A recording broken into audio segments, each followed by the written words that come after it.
Modus karyawati bank bobol rekening 7,1 miliar rupiah, mantan bupati jadi korban.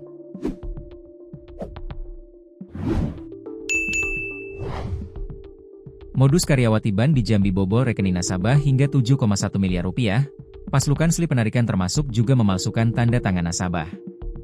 Sejumlah nasabah yang berasal dari kalangan guru pegawai pemerintah dengan perjanjian kerja, PPPK, menjadi mayoritas korban dari kasus bobol rekening tersebut. Tak hanya guru PPPK, mantan bupati juga menjadi korban dari aksi karyawati bank bernama Regina, 26, tersebut. Bahkan, ada 3 rekening milik mantan Bupati Kerinci yang dibobol Regina. Kasus ini terungkap setelah adanya laporan dari seorang guru PPPK bernama Mita Ayu pada medio Oktober 2024. Hal tersebut disampaikan Wakil Direktur Reserse Kriminal Khusus Polda Jambi, AKP Taufik Nurmandia saat konferensi pers di Mapolda Jambi, Senin, 2 Juni 2025. Diungkapkan Taufik jika Regina membobol 27 rekening nasabah yang mayoritas guru PPPK. Kasus ini terungkap ketika pada Oktober 2024 setelah laporan dari guru PPPK bernama Mita Ayu.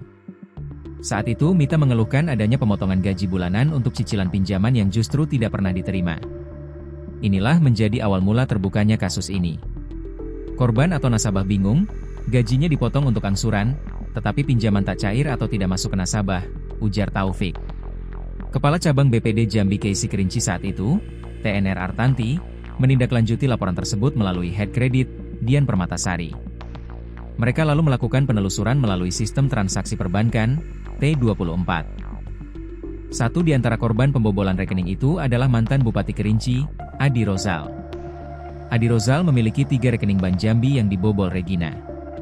Informasi yang dihimpun Tribun Jambi, Regina kerap dimintai tolong oleh Adi Rozal untuk melakukan penarikan uang. Keduanya sudah saling kenal. Terungkap juga, uang hasil pembobolan rekening nasabah Bank Jambi oleh Regina digunakan untuk bermain judi online. AKBP Taufik Nurmandia mengatakan penyidik telah melakukan pemeriksaan saksi dan ahli sebanyak 27 orang. Setelah dilakukan pemeriksaan pelaku ditetapkan sebagai tersangka.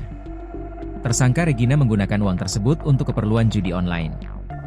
Bahkan dengan nilai deposit judi online hingga 80 juta rupiah, ujarnya. Untuk judi online kebanyakan, sekali main bisa 70 rupiah juta Rp 80 juta, kata Taufik. Hasil pengecekan menunjukkan, dana pinjaman guru PPPK sebenarnya telah dicairkan dan masuk ke rekening masing-masing. Namun, dana itu ditarik secara ilegal oleh Regina dengan menggunakan slip penarikan dan tanda tangan palsu. Selain guru PPPK, korban lain dalam kasus ini termasuk 1 nasabah biasa dan 1 lembaga pendidikan, Yayasan Baitul Husna. Modus yang digunakan Regina adalah menyetorkan slip palsu tersebut ke teller dan head teller agar pencairan dana berjalan seperti biasa.